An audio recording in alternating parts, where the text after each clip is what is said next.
भाई आदमी सोच के गया था कि सूखी रोटी मिलेगी, इनके कुछ मिलेगा नहीं मिलेगा, लेकिन ऋषि ने कहा राजा आया तो बोला राजा की तरह सम्मान करेंगे। तो उसने कहा गाय छुड़ाऊंगा, तो वो गाय को छुड़ाने लगा। और उसने जब देखा कि अब इसके कहानी का मतलब क्या था कि उन ऋषि के आश्रम में समृद्धि थी, तो उन्होंने जाकर उस राजा को खत्म कर दिया। जब राजा को खत्म किया और परशुराम जी वापस आए, तो ये बात जमदग्नि ऋषि को मालूम पड़ी। उस आदमी ने गलती की, लेकिन उस आदमी की गलती के परिणाम स्वरूप तुमने जो कानून तोड़ा वो गलत किया। तो उन्होंने परशुराम जी को कहा परशुराम तुम जाओ और जाकर तपस्या करो। तो बताते हैं कि राजा का परशुराम जी के पिताजी का अपमान हुआ, ठीक है, उन्होंने कह दिया मेरा अपमान में देख लो, मेरे पास तरीके हैं, इसको मैं ठीक कर दूं, लेकिन तुम जो तरीका अपना रहे हो तरीका ठीक नहीं है। तो परशुराम जी के इस आंदोलन के कारण वो आंदोलन क्षत्रियों के खिलाफ हो गया। मैं बताया कि आंखें खुली रखें ताकि भगवा के चक्कर में रावण सीता को नहीं हर ले जाए। कमजोर समझ के कोई भी आदमी राजा के खिलाफ बोलेगा, धीरे धीरे राजतंत्र खत्म हो जाएगा। ब्राह्मणों का काम क्या था? ब्राह्मणों का काम था शिक्षा देना। जमदग्नि जानते थे कि जितने राजा हैं वो तो अपनी औलादों को शिक्षा नहीं दे सकते। जितने राजा हैं वो शिक्षा कहां से लेते थे? ब्राह्मणों से, गुरुकुलों से। लेकिन अब ये गुरुकुल को नष्ट करने पे तुल गए, गुरुकुल की संपत्ति नष्ट करने पे तुल गए कि गुरुओं के आश्रम में जितना पैसा लूट के ले आओ।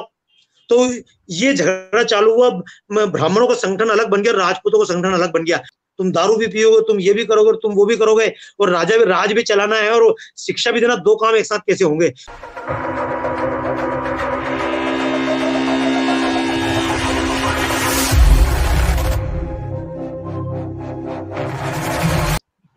अच्छा, पर मैं आपको एक बड़ी अच्छी बात बोल रहा हूँ, कोई ब्राह्मण समाज के मेरे मित्र सुन रहे हो, राजपूत समाज के सुन रहे हो, तो उनको एक बड़ी अच्छी बात बता रहा हूँ कि ये लड़ाई जो हुई, परशुराम के हाथ में फरसा कहां से आया?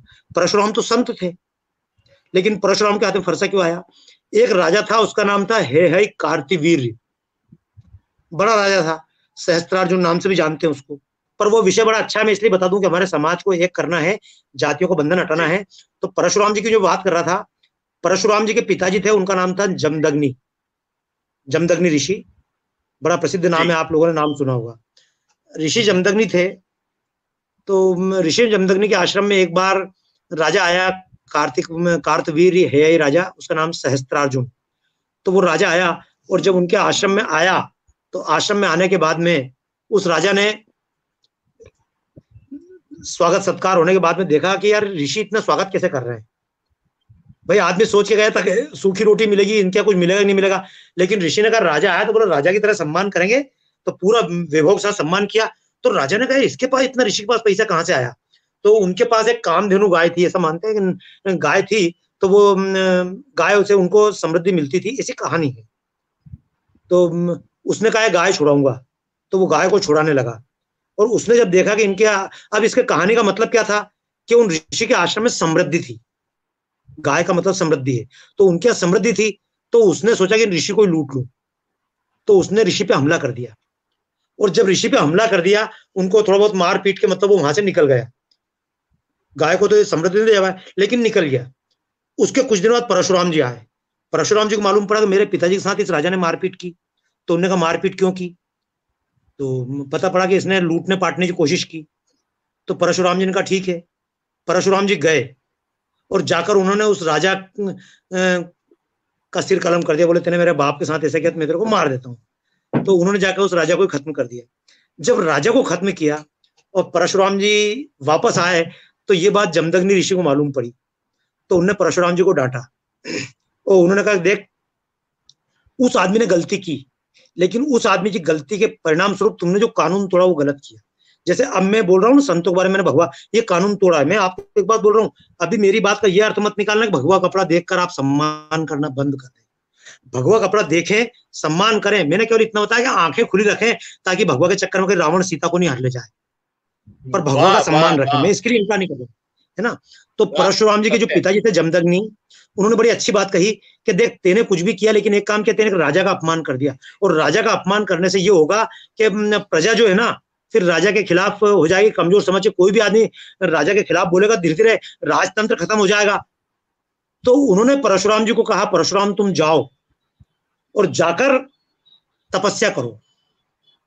तो बताते हैं कि राजा का अब परशुराम जी के पिताजी का अपमान हुआ, ठीक है, उनने कह दिया मेरा अपमान में देख लो, मेरे पास तरीके हैं, इसको मैं ठीक कर दूं, लेकिन तुम जो तरीका अपना रहे हो तरीका ठीक नहीं है, तुम तपस्या करने जाओ, शुद्धि करो। तो प्रायश्चित के लिए परशुराम जी 12 साल तपस्या करने महेंद्र पर्वत पे चले गए। महेंद्र पर्वत अपने गोवा के पास में, तो वो वहां चले गए। जब गए तो इधर जो कार्तवीर्य के लड़के थे, इनको मौका मिला और इन्होंने कहा कि हमारे बाप को मारा तो हम तेरे बाप को तो खत्म कर देंगे। तो जो ऋषि सारी लड़ाई को खत्म करना चाह रहे थे, जमदग्नि, इतने बड़े ऋषि, इस बात को समझे बिना कार्तवीर्य के लड़के आए, उन्होंने जमदग्नि का सिर काट दिया। जब ये बात परशुराम को मालूम पड़ी तो उनने कहा यार मेरे पिताजी तो इतना सद्भावी आदमी, उस राजा के प्रति सम्मान रखते हैं, राजतंत्र के प्रति सम्मान रखते हैं, राजपूतों का मान जिंदा रहे, इसके लिए उन्होंने मुझे प्रायश्चित का बोला, और ये इतने उद्दंड हो गए, इनने मतलब मेरे पिताजी को खत्म कर दिया। अब ये ब्राह्मण का भी सम्मान नहीं कर रहे हैं। परशुराम जी ने फरसा उठाया और देश भर के जितने जो जो राजा बोल रहे थे उनको उन्होंने निपटाना चालू किया। अब इसको निपटाने में आप समझेंगे गेहूं के साथ घुन पिस जाता है। तो परशुराम जी के इस आंदोलन के कारण वो आंदोलन क्षत्रियों के खिलाफ हो गया। तो परशुराम जी ने अकेला फरसा नहीं उठाया, परशुराम जी ने संगठन बनाया। और संगठन क्या होता है? वो संगठन ब्राह्मण संगठन था। ब्राह्मणों का काम क्या था? ब्राह्मणों का काम था शिक्षा देना। जमदग्नि जानते थे कि जितने राजा हैं वो तो अपनी औलादों को शिक्षा नहीं दे सकते। जितने राजा हैं वो शिक्षा कहां से लेते थे? ब्राह्मणों से, गुरुकुलों से। तो राजतंत्र को बचाना तो गुरुकुल से राजनीतिक शिक्षा मिलती थी। लेकिन अब ये गुरुकुल को नष्ट करने पे तुल गए, गुरुकुल की संपत्ति नष्ट करने पे तुल गए कि गुरुओं के आश्रम में जितना पैसा लूट के ले आओ। तो ये झगड़ा चालू हुआ, ब्राह्मणों का संगठन अलग बन गया, राजपूतों का संगठन अलग बन गया। तो ब्राह्मणों का संगठन भारी पड़ा। क्यों? क्योंकि ब्राह्मणों के पास शक्ति भी थी लेकिन साथ में संयम भी था। राजपूतों का संगठन इसलिए कम पड़ गया कि शक्ति तो थी लेकिन संयम नहीं था।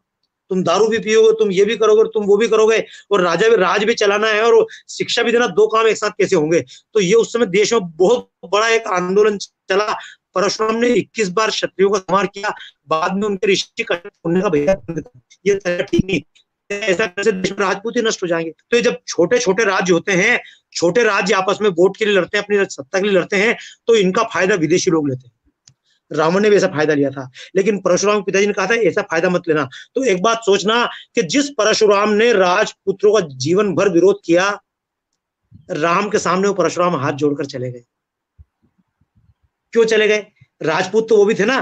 परशुराम ने राम के ऊपर फरसा क्यों नहीं चलाया? और राम ने परशुराम का अनादर क्यों नहीं किया? राम ने भी एक बात समझ ली थी कि ब्राह्मण भी जरूरी है, इस देश में गुरुकुल जरूरी है, इस देश में शिक्षा जरूरी है, इस ब्राह्मण जरूरी है, इस देश में राजपूत भी जरूरी है, इस देश में सेवा कार्य करने वाले भी जरूरी हैं, इस देश में हनुमान भी जरूरी है, इस देश में बनिए भी जरूरी है। इस देश में जब तक देश का व्यापारी वर्ग, इस देश में जब तक सेवा करने वाला वर्ग, इस देश में सरकार चलाने वाला वर्ग, और इस देश में सरकार चलाने के पीछे देश को ज्ञान देने वाला वर्ग, ये चारों जब तक एक नहीं होंगे तब तक देश नहीं चलेगा। कार 4 पहियों से चलती है, 3 पहियों से तो लंगड़ा हो जाएगा। 3 पहिए का कुत्ता बनाना इस देश को नहीं चाहते हैं।